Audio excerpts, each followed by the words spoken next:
Okay, this is section 4, chapter 2. So what we're doing is complex numbers. And the reason you're introducing complex numbers is because right now we've looked at the real solutions to polynomials. And you can also have complex solutions. That's where you end up with the square root of a negative number. So it basically comes down to that this I value is equal to the square root of -1. And so a complex number, say x, equals a plus bi. So you have a real part and you have a complex or an imaginary part. And so we need to be able to manipulate complex numbers because of this. And you can multiply two complex numbers together and get a real number. So we're going to start off with number 18, and what we have there are just addition of subtraction. So when you have addition or subtraction, you just add the real parts together and add the imaginary parts together. That means adding the coefficients. So it's just simple addition and subtraction. So here we have the real parts are 13 and -5, so we add those together. 13 plus -5 is 8. And then the imaginary part, -2i plus 6i, that gives us plus 4i. Number 20, 3 plus 2i minus 6 plus 13i. Now when you have a negative sign out in front of the complex number, what we're doing is actually subtracting it. But if you could also think of it as plus -6, -13i. So I'm just distributing this negative sign to each term. And you could get rid of the parentheses at this point. So if you add the real parts together, you get 3 plus a -6, which is -3. And 2 plus a -13 give you -11i. So that's the answer for that one. And that's the answer for the first one. Okay, next we have 23. So we have 13i minus 14 minus 7i. So, we have two complex numbers. It's 0 plus 13i. So the real part here is 0. The imaginary part is 13i. Again, you can distribute that negative sign. Over here I changed this plus. Another way to think of it is you just get rid of the parentheses by multiplying each term by -1. And so we get -14 plus 7i. Negative times a negative is positive. And then we add the real parts together. So 0 minus 14 is, or plus -14 is -14. And 13i plus 7i is 20i.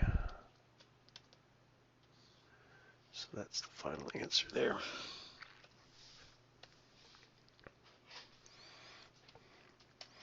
Now the next group is to do a multiplication. So 31 is 1 plus I times 3 minus 2i.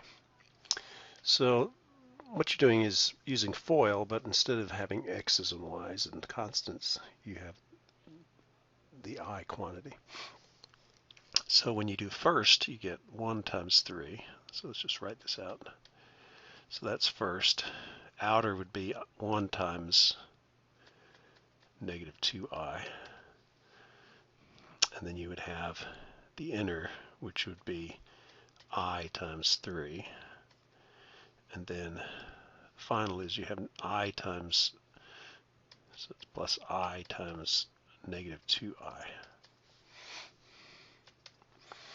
So the first term, 1 times 3 is 3. what we'll have is negative 2i plus 3i. So that just gives you plus 1i. So I just put I. And then we would get negative 2 times I squared. But I squared is always negative 1. That's because if I is equal to the square root of negative 1, then I squared is equal to the square root of negative 1 squared, which is negative 1. So what we can do is we can replace the last term with the real equivalent real number. So it's negative 2 times I squared, which is negative 1. So you get 3 plus I plus 2. Negative times negative is positive. And then we add the real parts together. So we get 5 plus I. So when you multiply two imaginary numbers together, you're going to get a result. Now you can actually just get you can multiply two complex numbers together and get a real number. In this case, in this case we don't. We still have an imaginary part. Okay, next is 35. So this is square root of 14 plus the square root of 10i times the square root of 14 minus the square root of 10i. And this looks fairly complex, but complicated. But again, if we use FOIL, the first thing we're going to have square root of 14 times the square root of 14, which is square root of 14 squared. When you multiply the inner and outer together, you're going to get the same number. You're going to get plus the square root of 10 times the square root of 14 times I, and you're going to get minus the square root of 10 times the square root of 14 times I, which are going to cancel out. And then the final one is you're going to have negative the square root of 10 squared. You get the negative from positive times negative, and then you get square root of 10 squared, and then you get I squared. So the first becomes just 14. These cancel out. You get 0. And the last term, you get negative 10, because square root of 10 squared is 10. The negative sign comes down. I squared is negative 1. So that becomes 14 plus 10. A negative times a negative. So you get 24. So in this case, two complex numbers multiplied together give you a real number. And what's happening is these two are complex conjugates of each other. So they have the same first term, they have the same real value, they have the same imaginary value, but different signs, and that makes them cancel out. And so the imaginary part cancels out.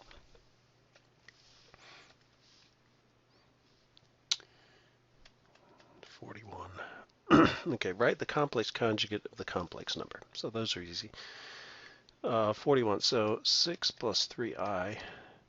To write the complex conjugate, you have the same real part, but you change the sign of the complex part. So that is your complex conjugate. And it says then multiply the numbers. Multiply these numbers together. So what you'll get is 6 squared, and you get plus 18i minus 18i. The inner and outer cancel out. And then you get negative 3 squared times I squared. So 6 squared is 36. That goes to 0. You get negative 9 times negative 1. 3 squared is 9. I squared is negative 1. So that's 36 plus 9, which is 45. Okay, 44.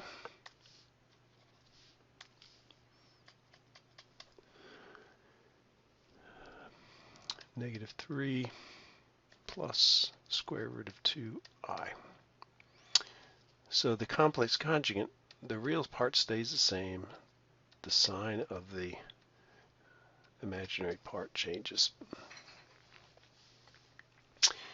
Now you multiply these together, you'll get negative 3 times negative 3, which is negative 3 squared. You get minus 3 square root of 2i plus 3 square root of 2i. So this one comes from the outer, this one comes from the inner, and actually, make sure we get, well, depending upon which one you're doing, then this one comes from the outer. So this is outer, this is inner. So it's not actually, it's feel, but it doesn't matter which one you do first. And then the final product, the last, you're going to get a negative sign from positive times negative. You get the square root of 2 squared, and you get I squared. So negative 3 squared is positive 9. And then you get negative 2. The square root of 2 squared is 2 times negative 1. So that's 9 plus 2, which is 11. 53. Okay, and the final one is when you're dividing complex numbers. And what you do is you take the number in the denominator, so the number, and you're going to take the complex conjugate, which means you're going to change the sign of the imaginary part. And I'm going to put parentheses around the numerator and the denominator. And then I multiply by 1, but I'm going to write 1 as the complex conjugate of the denominator ratioed. So the reason you do that is so that the denominator becomes real and the numerator is complex. So when you use FOIL in the numerator, you're going to get 9, 3 times 3. You'll get 3i plus 3i, so that'll be 6i from the inner and outer. And then you have I squared for your last. Now the denominator, again, you get 3 times 3, which is 9. But because you chose the complex conjugate, the inner and outer cancel out, and you're just left with a negative. Negative times a pod is just negative, and then I times I. So in the numerator you get 9 plus 6i minus 1. I squared is negative 1. And in the denominator you get 9 minus a negative 1. So we're replacing I squared with negative 1. So then we add the real parts. 8 plus negative 1 is, 9 plus negative 1 is 8. Plus 6i divided by 10. And then if you can simplify it, because there's a common factor, which there is, which is 2, so you would divide everything by 2. So you get 4 plus 3i divided by 5. So that's the result of that. It's a complex number, but it has everything in the numerator, and the denominator is just a real number. Okay, 63. Use the quadratic formula to solve the quadratic equation. So 63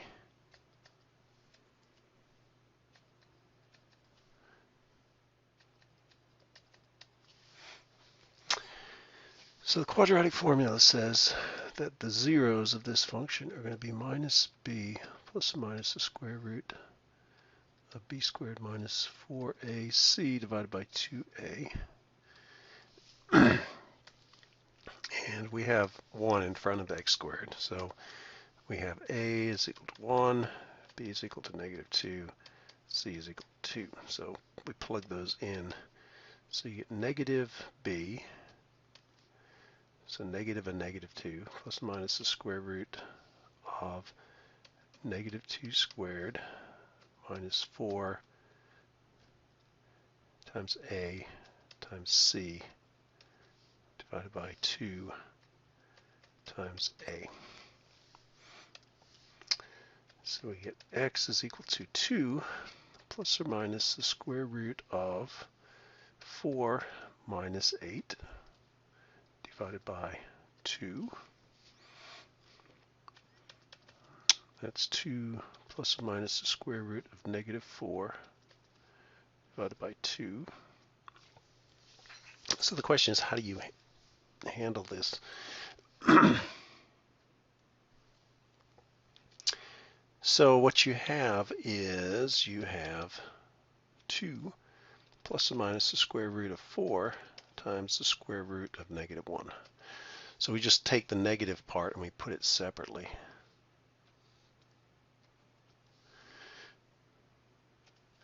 And then I know the square root of 4, that's 2, so you get plus or minus 2, and you replace negative 1, square root of negative 1 with I. And so the final answer, once you divided everything by 2, you'll get 1 plus or minus I. So there are two solutions, 1 plus I and 1 minus I. And you can check if you multiply these together, if you get x. So what does that mean? It means x plus 1 plus I and x plus 1 minus I. So those are the factors of this. So those are the solutions. Those are the zeros. These are the factors. And actually, these should be negative.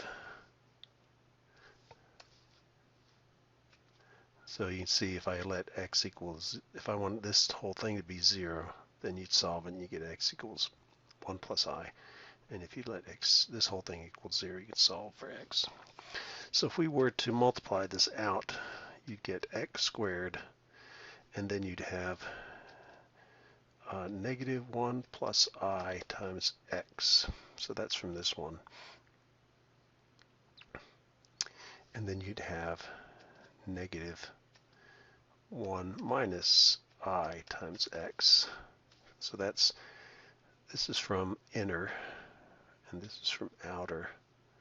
And then you'd have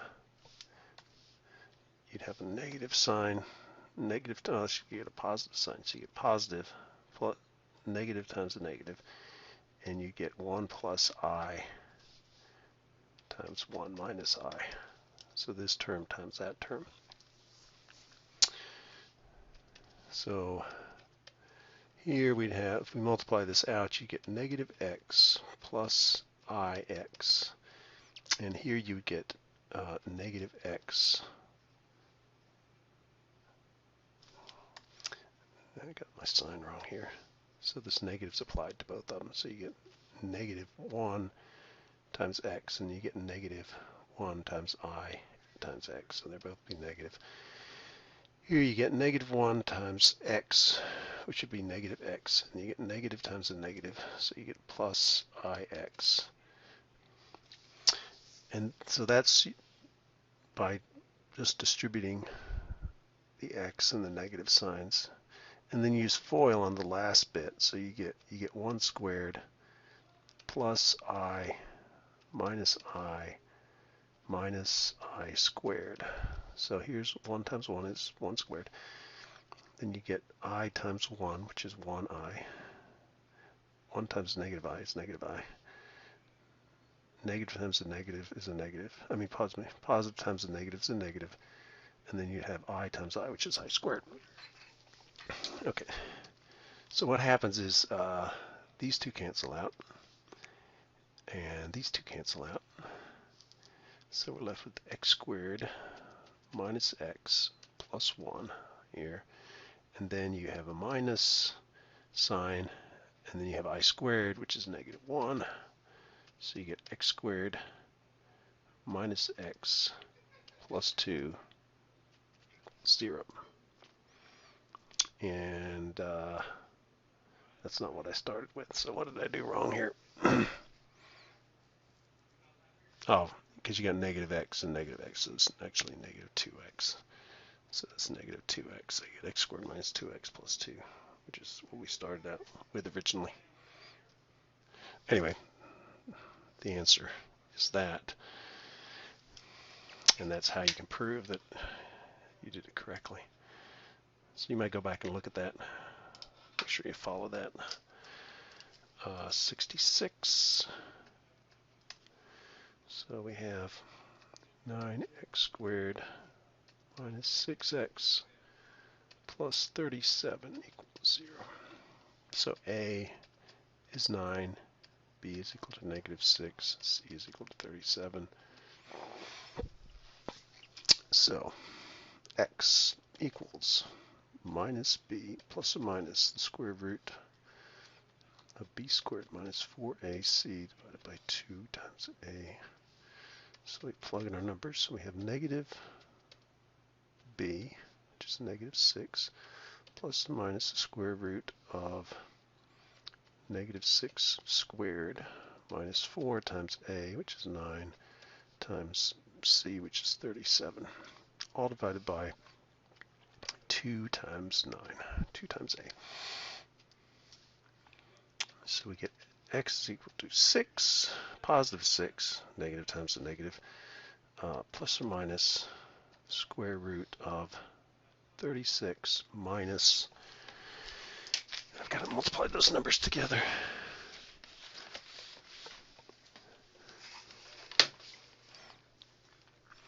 So 4 times 9 times 37 is 1,332, all divided by 2 times 9, which is 18.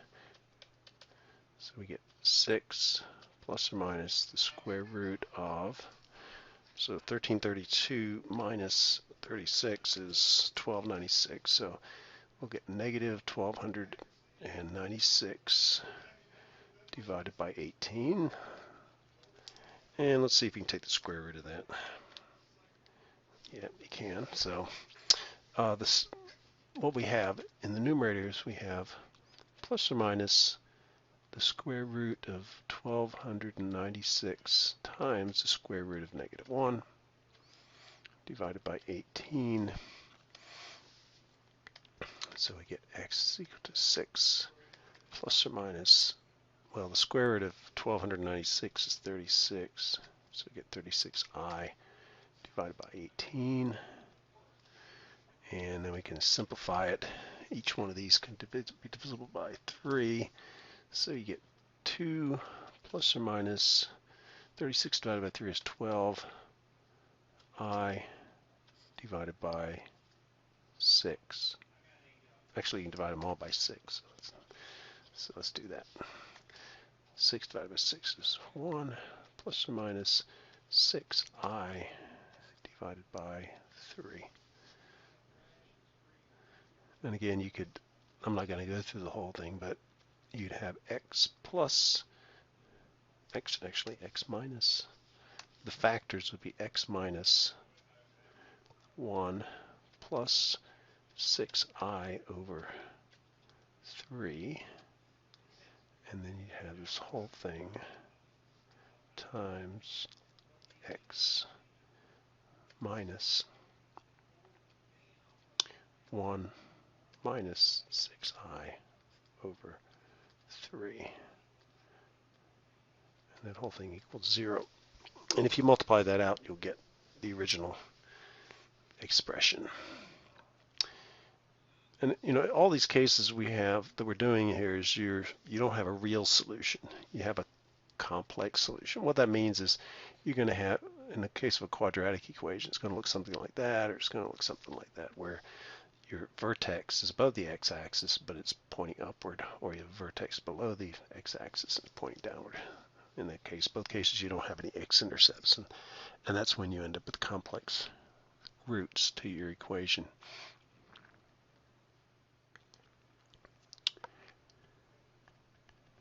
So I think did your calculator do that? Let me just check it out here. So if I take can I do that? I don't think I can. Anyway, hopefully I did that right. Well, let me look in the back of the book. This is complicated enough that I'm going to at least double check my results. Here's 66. So this is section 2.5. 4.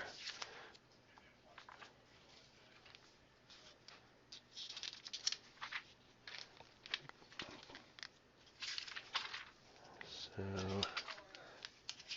if you got the same answer I did, then you can just go on because it's unlikely.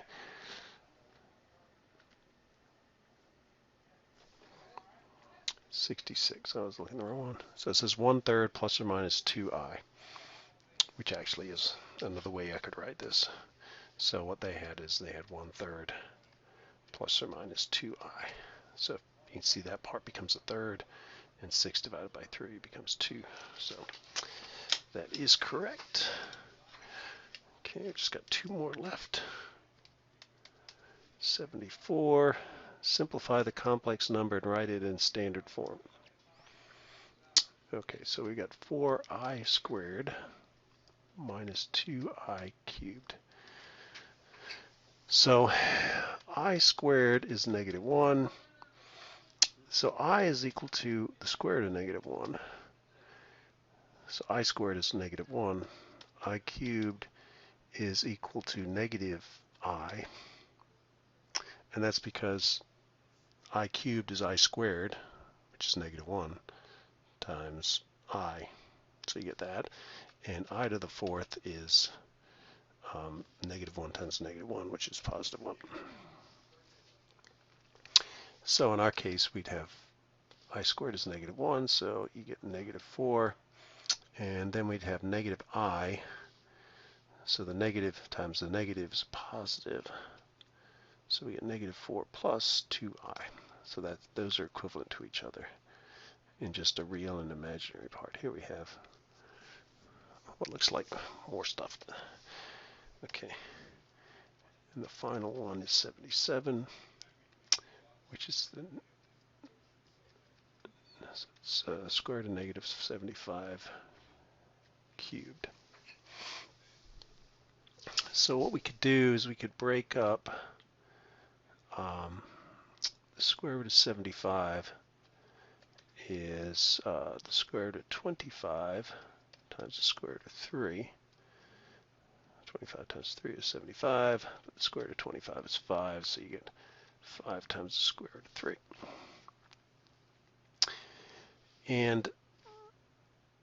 But another way of thinking this is the square root of 75 times the square root of -1. Yeah, right.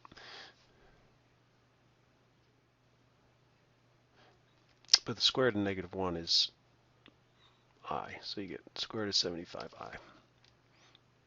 And this is all cubed. So I'm just changing what's inside the parenthesis.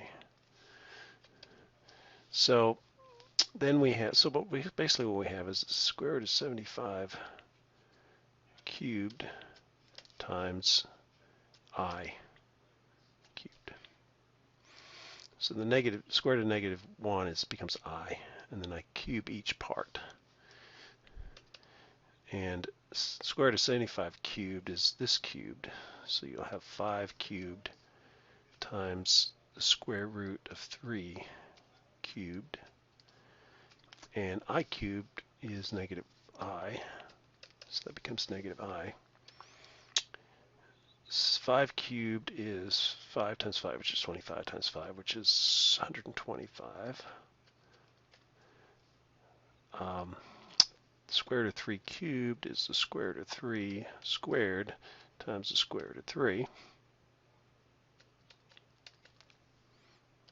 But the square root of 3 squared is 3, so you get 125 times 3 times the square root of 3 times -i.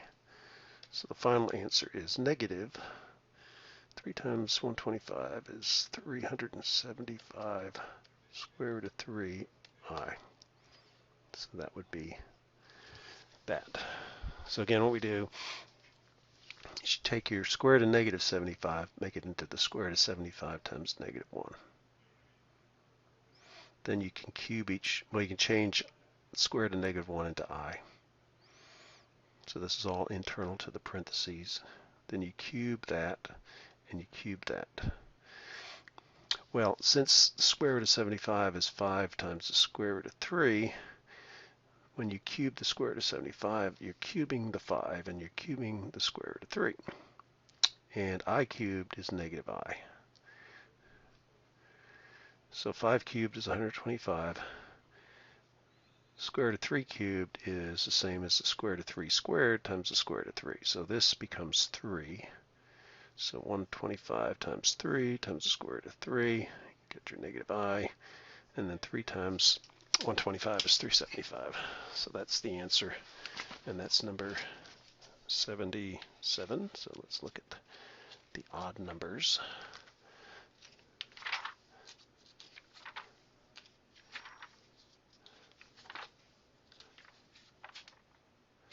Okay, 2.4. Now, one thing is these complex numbers don't help us plot the solution. They just give us all the solutions. Okay, so that was 77, which is negative 375 square root of 3i. So that's correct. Okay, so we're done.